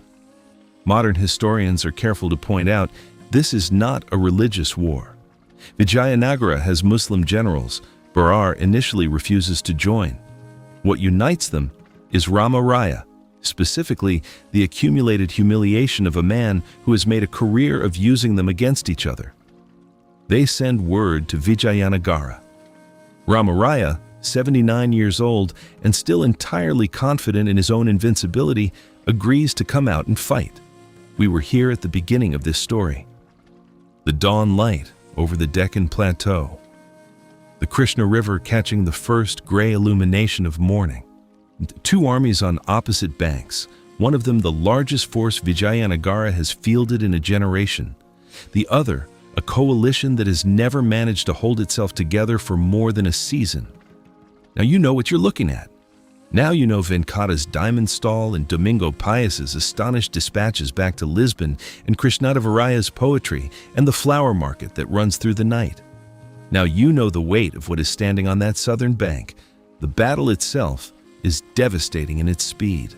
The Sultanate forces cross the Krishna under cover of darkness, moving tens of thousands of men and horses and artillery across a major river without detection. When dawn breaks, the geography of the battlefield has changed. The fighting begins. For a time, Vijayanagara holds. Ramaraya commands from a howdah on an elephant at the center of his forces, visible to everyone, a symbol of personal courage that the Rajput code would recognize and respect. Then, two of his Muslim commanders defect. Mid-battle, they turn their forces against the Vijayanagara lines from the inside. The lines collapse. Ramaraya is captured. He is beheaded on the field. His head is raised on a spear. The Vijayanagara army breaks. What happens next is an act of destruction so total it has almost no parallel in medieval history. The victorious armies enter Vijayanagara. They burn and loot for 6 months. 6 months. The palaces emptied, the temples broken, the market streets burned, the irrigation systems deliberately demolished. The population flees south in waves, carrying what they can, leaving behind everything that cannot be carried. The flower market goes silent. The diamond stalls are emptied and then burned. Venkata, if he survives, and we cannot know whether he does, is somewhere in that river of people walking south, carrying perhaps a small bag of stones, perhaps nothing at all. His wife has the household accounts, useless now. His son has the small knife he keeps behind the shop counter. His daughter is carrying her younger brother on her back because the child is too tired to walk, and there is no one to carry him but her. This is what the fall of a civilization looks like from the inside, not from above, not in the sweep of armies, in the specific weight of a child on a girl's back, in the specific uselessness of an account book for a shop that no longer exists. The Portuguese observer Cesar Frederici, who visits the ruins a few years later, writes that the city is as large as Rome, but empty. The houses still standing, the streets still laid out, but not a person, not a sound, not a light. A city of 500,000 people, emptied. It is never rebuilt. Now sit with what this loss actually is. The weavers who supplied markets from Arabia to Canton, scattered. The musicians developing the synthesis of Persian and Carnatic forms, displaced, their institutional support destroyed. The scribes who copied Krishnadevaraya's manuscripts, some surviving, many not. The architects working on the Vithala temple complex, their work interrupted mid-carving, the stone half-finished in ways you can still see today if you visit the ruins at Hampi. The ruins of Vijayanagara are a UNESCO World Heritage Site. You can walk through them today. The stone chariot, the musical pillars that produce different notes when struck, the Lotus Mahal, the Queen's Bath, the elephant stables with their domed roofs. Most people who visit feel something they cannot quite name. That feeling is grief. Specifically, the grief of encountering something so clearly extraordinary that its loss seems impossible, seems like a mistake the universe should have corrected. But here is what the story of Vijayanagara actually teaches us. The city dies. The civilization doesn't. The Vijayanagara royal family retreats south. Successor rulers continue for another 80 years. The cultural tradition, the poetry, the temple architecture, the Carnatic musical forms that Krishnadevaraya's court nurtured, survives the destruction of the city that housed it. The musicians displaced from Vijayanagara carry their knowledge south, planting it in new soil. The poets who fled carry the manuscripts. The weavers establish new workshops in new towns. Within a century, Carnatic music reaches the height of its development. The great composers Tyagaraja and Muthuswami Dikshitar, working in the 18th century, are heirs to a tradition that passed through the courts of Vijayanagara and survived their burning. Destruction does not erase, it scatters, and sometimes what is scattered takes root in more places than the single city it came from. This is what resilience actually looks like. Not the heroic, clean version, the messy, painful, human version. People carrying what they can, walking away from burning cities, planting elsewhere what they salvaged from the fire. But we cannot end this block without one more thing. Because while Vijayanagara has been rising and burning in the south, something has been happening in the north that will reshape the entire subcontinent for the next 3 centuries. The Delhi Sultanate, broken by Timur in 1398, has never fully recovered. Its last dynasty, the Lotus, is holding Delhi and not much else. The subcontinent is fragmented again. Into this fragmentation from the northwest comes a man. He is 38 years old. He has lost his kingdom 3 times. He has spent 20 years fighting, losing, rebuilding, and fighting again. He has written in his personal diary about missing the melons from his hometown with a longing so acute it reads, 500 years later, like the most human thing you have ever encountered in a historical document. His name is Babur, and what he is about to do on the plain of Panipat in April 1526 will found an empire that produces the Taj Mahal, employs a quarter of the world's workforce, and raises questions about religion and power and what a civilization owes its people that this subcontinent is still answering today. We just watched a city die, 500,000 people scattered from the banks of the Tungabhadra. 200 years of accumulated human brilliance. The diamond markets, the poet king's manuscripts, the flower stalls that ran through the night, burned or emptied or carried away in someone's arms as they walked south into an uncertain future. And 1,000 miles to the north, the Delhi Sultanate that Timur broke in 1398 has never recovered. The last dynasty holding Delhi, the Lotus, controls the city and not much else. And the subcontinent is fragmented. The political map of India in 1525 looks like a mosaic someone has dropped, pieces everywhere, no pattern, no center. Into this fragmentation from the northwest, a man is coming. He has been coming for a long time. He has been trying to get here his entire life. And the story of how he finally arrives and what he carries with him and what it costs him is one of the most unexpectedly intimate stories in the history of any empire. His name is Babur, and we need to start not with his army, not with his victories, with his diary. Zahiruddin Muhammad Babur is born in 1483 in Fergana, a small kingdom in what is now Uzbekistan. He is descended on his father's side from Timur, the same Timur who sacked Delhi, and on his mother's side from Genghis Khan himself. He inherits his kingdom at 11 years old when his father dies, falling into a ravine while tending his pigeons. He loses it at 12. What follows is 20 years that would break most people completely. Babur captures Samarkand, the great Central Asian capital, the dream of every Timurid prince, twice. He loses it both times. He is reduced at one point to leading a band of followers through the mountains of Afghanistan in winter, sleeping in snow, eating whatever they can find, watching men he has known his whole life die of cold and starvation beside him. He keeps a diary through all of it. The Baburnama, the memoirs of Babur, is one of the most remarkable documents any ruler has ever produced. It is not a record of victories. It is not a political justification or a dynastic propaganda document. It is a man writing honestly about his experience of being alive. He records the plants he encounters on his campaigns with the precision of a botanist. He notes the taste of melons from Fergana with a longing so acute, so specific, so nakedly human that reading it 500 years later feels like an intrusion on something private. He describes the friends he loves and the enemies he respects. He writes about drinking wine in gardens and feeling briefly at peace. He writes about grief. This is who founds the Mughal Empire. Not an abstraction, not a conqueror type.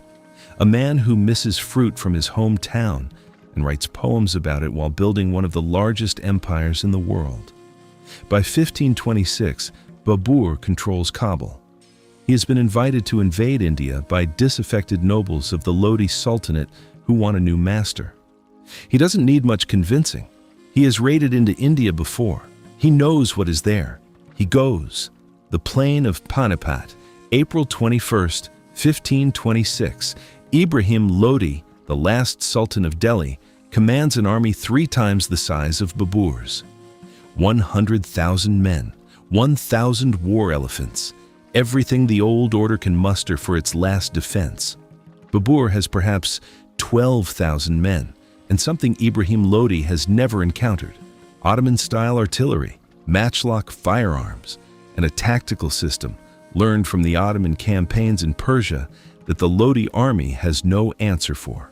Babur arranges his artillery in a line behind protective barriers, flanked by mobile cavalry wings that can extend outward and curve inward around an advancing enemy. When Ibrahim Lodi's massive force advances, because what else can it do? This is how battles are fought. You advance and you engage. It walks into a trap it cannot recognize as a trap until it is already inside it. The artillery opens. The elephants, never having encountered gunpowder in this volume and at this proximity, panic. Panicking elephants in the middle of your own formation are not assets. They are catastrophes. The Lodi lines collapse from the inside. Ibrahim Lodi dies on the field. The Delhi Sultanate, which Qutbuddin Aibak founded from nothing after buying his freedom from slavery 320 years earlier, ends in an afternoon. Babur rides into Delhi. That night in his diary, he writes not about the victory. He writes about his men. They want to go home. They are Central Asians, Uzbeks, Afghans, Persians, and this flat, hot, alien land is not what they came for. The monsoon is coming. The heat is unlike anything they have known. The food is wrong. The smells are wrong. The language is incomprehensible. They want their mountains back. Babur calls them together and gives a speech. We do not have the exact words, but the substance survives in the accounts of those who were there. He tells them, God has given us an empire. The greatest prize in the world is here, in our hands, right now. If we go back, what were we? What was any of this for? They stay. Babur is homesick for every remaining day of his life.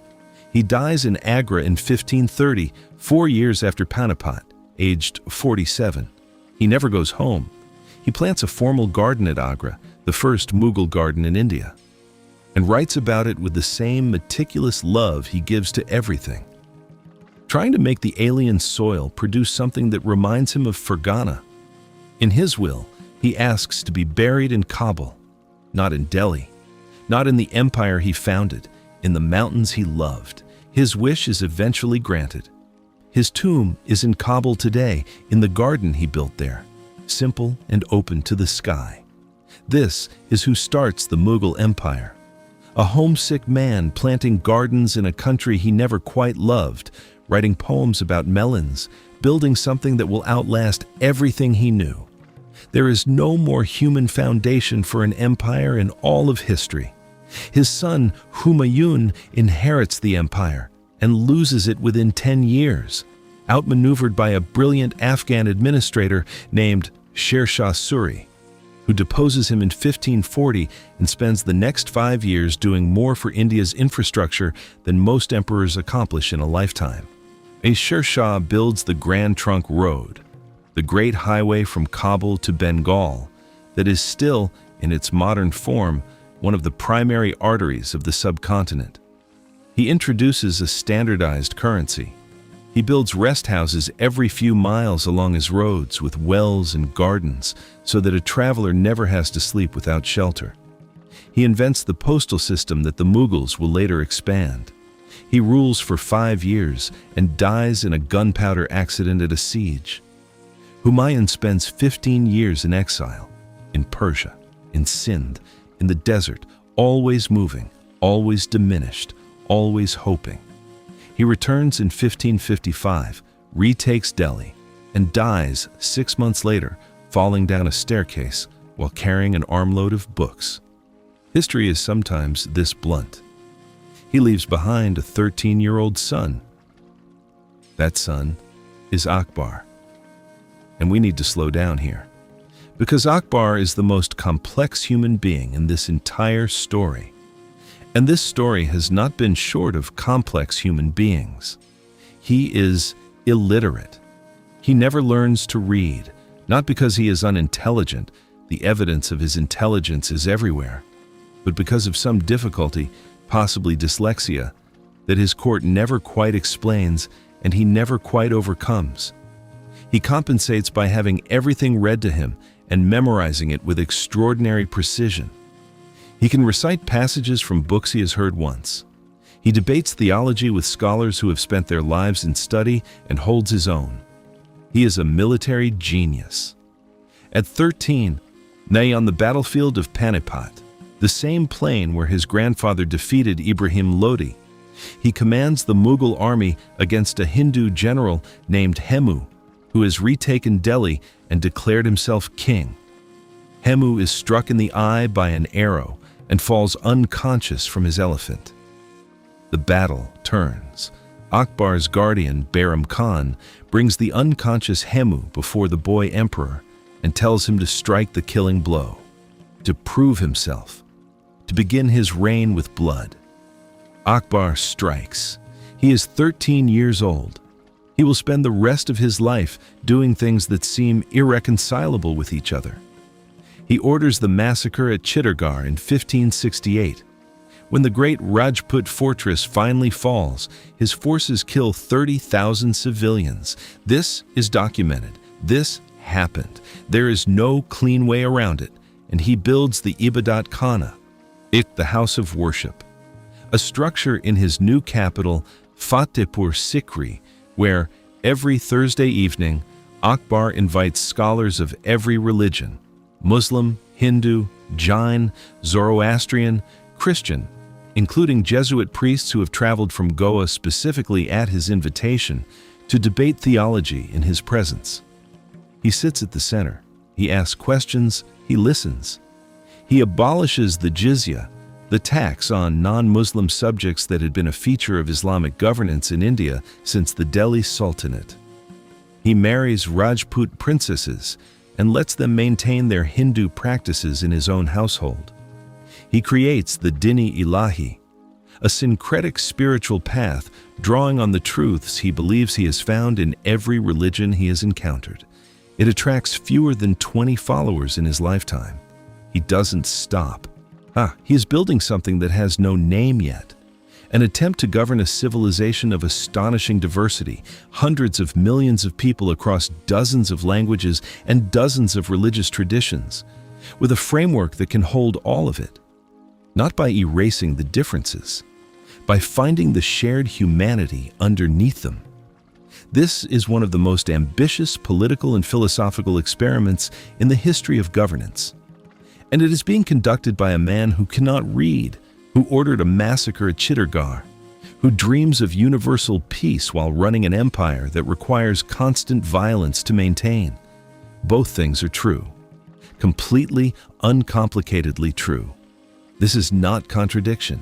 This is the fullest possible portrait of what human beings actually are, capable simultaneously of the worst and the most extraordinary, sometimes in the same decade, sometimes in the same year.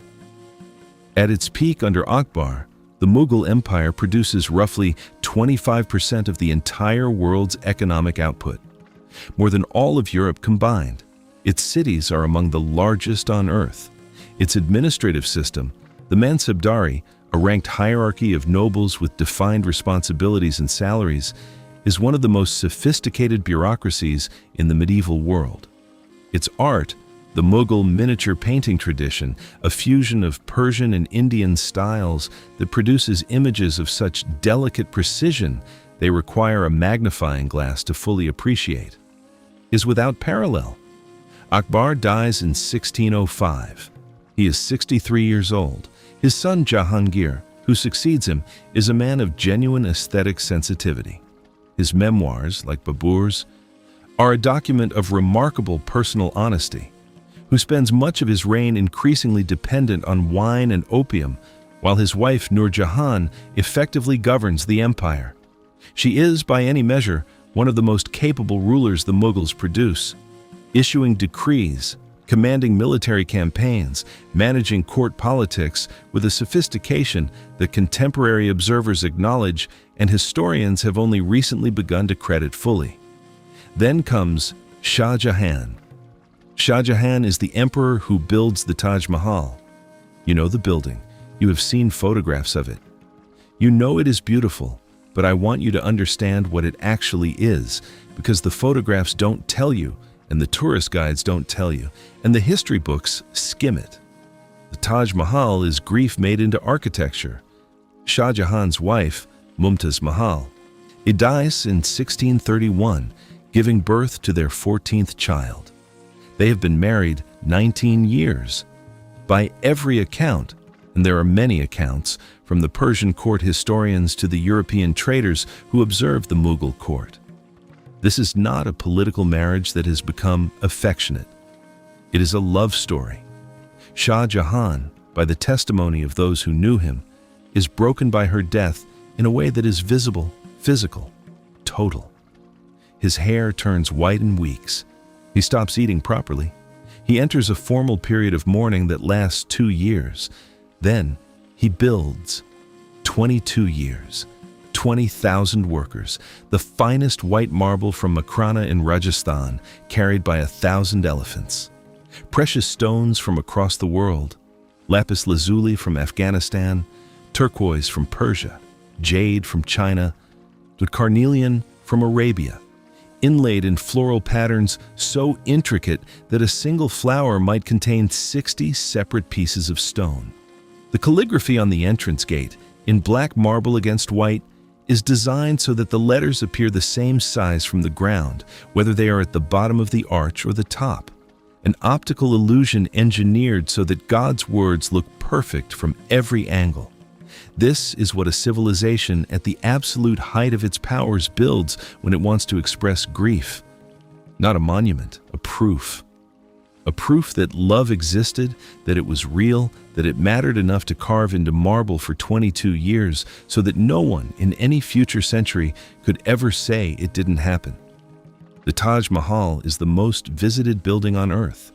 Every year, millions of people from every country and every culture stand before it and feel something they cannot name.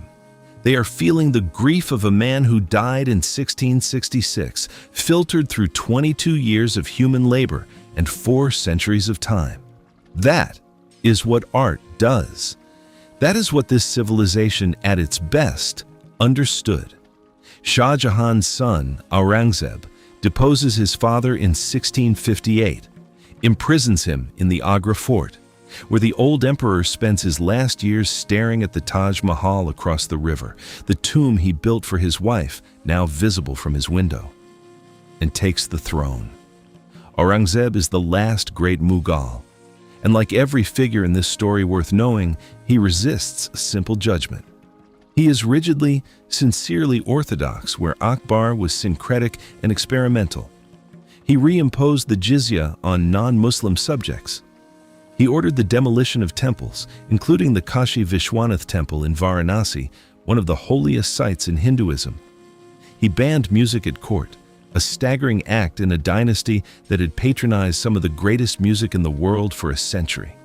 He is, in the image most people carry of him, the man who undid what Akbar built.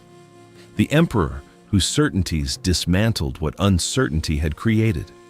But hold also this: Aurangzeb expands the Mughal Empire to its maximum territorial extent.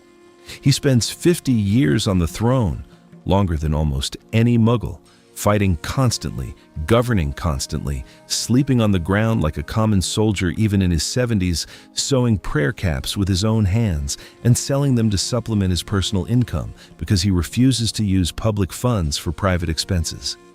He is austere in a dynasty defined by excess. He is personally incorruptible in a court swimming in corruption. He also spends the last 27 years of his reign fighting the Marathas in the Deccan, fighting one man's vision, fighting an idea, and the idea wins. His name is Shivaji Bhonsle. He is the son of a regional chieftain in the Sahyadri Mountains of the western Deccan, the rugged forested ranges that run along the western coast of India. He captures his first fort at 16. He will spend the rest of his life capturing forts, losing forts, recapturing forts, building a kingdom from the granite and the forest and the specific military logic of terrain that larger armies cannot navigate. To understand Shivaji, you have to understand the mountains he fights in. The Sahyadris are not the Himalayas. They are not vast and impassable. They are intimate and complex, a landscape of steep-sided valleys and sudden plateaus and thick teak forest that swallows armies whole, a landscape where a force of 300 men who know every path can neutralize a force of 3,000 who don't. A landscape that rewards exactly the qualities Shivaji cultivates: speed, local knowledge, the willingness to strike and vanish before a response can be organized. His military philosophy is revolutionary for its era. No pitched battles against superior forces if it can be avoided. Strike at night, strike at dawn, strike where the enemy doesn't expect and is not prepared. Use the terrain as a weapon. Never fight on the enemy's terms. A Mughal army that cannot catch you cannot defeat you. And an army that cannot be fed in hostile mountains will eventually go home. He calls this Ganimi Kava, guerrilla warfare. 500 years before the word enters common usage in the West. But Shivaji is not only a military commander, he is a political visionary. He understands something that the Rajputs, for all their individual brilliance, never quite grasped at the collective level. That a kingdom requires not just military power, but legitimacy. A story about itself. A reason for the people within it to feel that it belongs to them. He builds that story deliberately. He administers his territories with genuine care for ordinary people, reducing taxes in newly captured areas, protecting civilians from his own soldiers with a strictness that contemporary accounts find remarkable, and employing people on merit rather than birth in ways that the caste-bound world around him does not expect. His army is multi-caste, multi-faith. His navy, he builds one, understanding as the Cholas understood 5 centuries earlier that the sea is a road, employs Hindus and Muslims side by side. When his most dangerous adversary, the Bijapur general Afzal Khan, invites him to a personal meeting to negotiate, Shivaji arrives wearing hidden chainmail under his clothing and a weapon called a wagnak, tiger claws, a set of curved steel blades worn over the knuckles, concealed in his fist. Afzal Khan, a man of legendary physical size, attempts to kill him in the embrace. Shivaji drives the tiger claws into his stomach. He is not a saint, he is a fighter. But he is a fighter who has decided what he is fighting for. And it is larger than himself. In 1674, with Aurangzeb's Mughal Empire at the height of its territorial power, with Mughal armies controlling virtually the entire subcontinent, Shivaji does something that requires a specific, almost theatrical kind of courage. He holds a coronation. Brahmin scholars are gathered from across India. Elaborate purification rituals are conducted to establish his Kshatriya lineage. His caste status had been disputed by the Orthodox, who could not accept that a man of his background could claim royal authority. The ceremony lasts days. He is crowned Chhatrapati, Lord of the Umbrella, Sovereign Protector. In the middle of the Mughal Empire, on a plateau in the Sahyadri Mountains, a new king exists. This is not merely a political act. It is a declaration of possibility, a statement made in ritual and symbol and the full weight of Brahminic legitimacy, that the story is not over, that the subcontinent that produced the Cholas and the Vijayanagara and 1,000 years of extraordinary human civilization still has chapters left to write. Aurangzeb, when he hears of the coronation, is furious. He sends armies. He sends his best generals. He comes himself eventually in his 80s and camps in the Deccan for years, trying to extinguish something that refuses to be extinguished. Shivaji dies in 1680 at 50 years old, before the full weight of Mughal attention arrives. But the kingdom he founds, the Maratha Confederacy, which will grow after his death into the dominant military power of the subcontinent, does not die with him. His son Sambhaji fights. Sambhaji's successors fight. The Peshwas, the great Brahmin administrators who eventually run the Maratha state, fight. By the mid-18th century, the Marathas control more territory than the Mughals. They are the ones who finally, definitively, end Mughal supremacy in India. Not the British, the Marathas. The mountain fighters from the Sahyadris who started with one fort at 16 and built, across 3 generations, an empire. And Aurangzeb, who spent 27 years trying to destroy them, dies in 1707 at 88 years old, in his camp in the Deccan, still fighting, his empire already fracturing around him. He writes a letter in his final days. It survives, it is real, you can read it, to his son. In it he says, "I came alone and I go as a stranger. I do not know who I am or what I have been doing. And I have sinned terribly, and I do not know what punishment awaits me. An emperor who expanded his empire to its maximum extent, who fought for 50 years without rest, who governed 300 million people, writing, at the end, that he does not know who he is." This is what this story has been about from the beginning. Not the empires, the people inside them. We began this story in ruins, the plain of Talikota. January 1565. Dawn light over the Deccan Plateau, 2 armies facing each other across the Krishna River. We told you a civilization was about to end. We told you we were going to spend this entire story explaining what was lost and why it mattered. We have done that now. We have walked through 1,000 years of human life on this subcontinent. We have stood in Fatima's Delhi street and watched the Qutb Minar rise.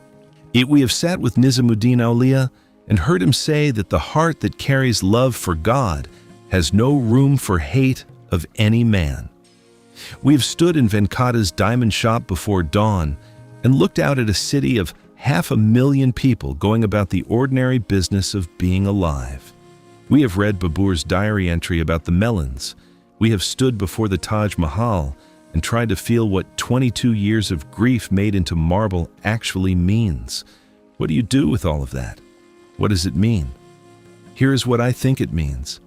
Here is what 1,000 years of this history, honestly examined, actually teaches us about human nature. It teaches us that ingenuity is not the property of any one civilization or any one period. The Chola engineers calculating the precise shadow of a tower with hand tools. Alauddin Khilji fixing the price of every commodity in India as a military strategy. Shivaji developing guerrilla warfare 500 years before the concept has a name. Human beings, given a problem, will find a solution of extraordinary elegance if they are given time and resources and freedom. This has been true in every century of this story. It is presumably true in ours. It teaches us that resilience is not about avoiding destruction. The Rajput world is broken at Tarain, and the poetry tradition survives. Vijayanagara burns, and the Carnatic musical tradition flowers. Delhi is sacked by Timur, and 100 years later produces the Mughal court. Destruction scatters. It does not erase. What is genuinely valuable was so. What has been made with enough love and intelligence and human care finds a way to continue. Not always, not cleanly, but often enough that the thread does not break. It teaches us that synthesis is the most powerful creative force in human history. Every extraordinary thing this civilization produced, Urdu, Hindustani classical music, the Indo-Islamic architectural tradition, the Mughal miniature painting school, was born from collision, from the meeting of things that were not supposed to meet. The most beautiful things in this story are almost always the products of people who had no reason to trust each other, finding, in the space between their differences, something neither of them could have made alone. And it teaches us, this is the hardest lesson, the one that costs the most to learn, that the full moral spectrum of human nature is not a problem to be solved. It is the condition of being human. Akbar orders Chittorgarh and builds the Ibadat Khana. Alauddin Khilji stops the Mongols and destroys noble families who might threaten him. Prithviraj Chauhan is destroyed by his own mercy. Aurangzeb expands an empire and writes, dying, that he does not know who he is. There are no clean heroes in this story. There are no clean villains. There are only human beings, specific, irreducible, contradictory, alive, making decisions under conditions of extreme pressure with incomplete information, shaped by values they did not choose and circumstances they did not design. Just like us. Venkata's great-great-grandchildren are somewhere in the south of India. We don't know their names. We don't know what they do, but we know what they inherit. They inherit a musical tradition, Carnatic music, carried south from Vijayanagara in the arms of displaced musicians, now reaching its mature classical form in the compositions of Tyagaraja and Muthuswami Dikshitar.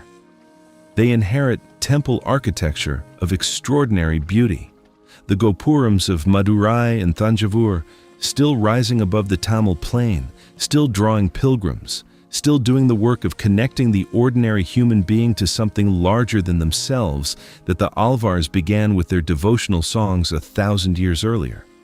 They inherit a language, Tamil, that has been continuously spoken for 2,000 years and shows no sign of stopping.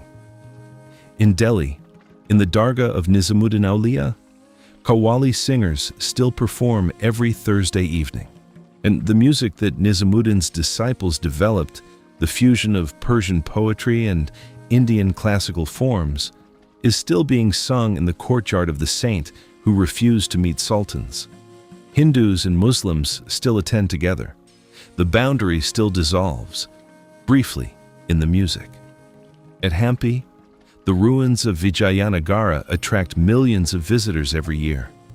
They walk through the stone chariot and the elephant stables and the half-finished temple carvings, and they feel something they cannot name.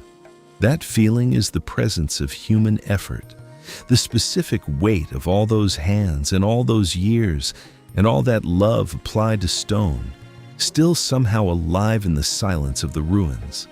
And in Agra, the Taj Mahal stands exactly as it was built, the marble still white, the inlaid stones still catching the light, the calligraphy still appearing the same size from the ground, whether it is at the bottom of the arch or the top.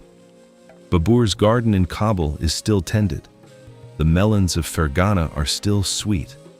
This is what medieval India actually is.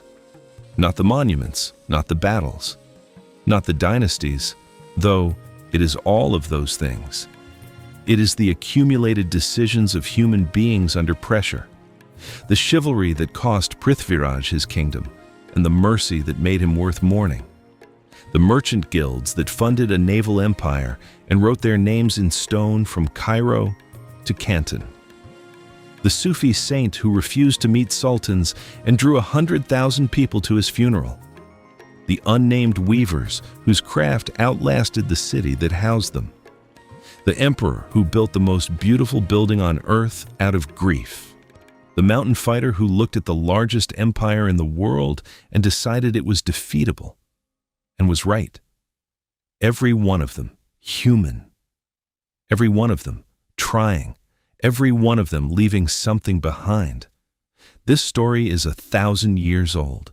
It belongs to the ages, to the scholars, to the people whose ancestors lived it. But tonight, for a few hours, it belonged to you.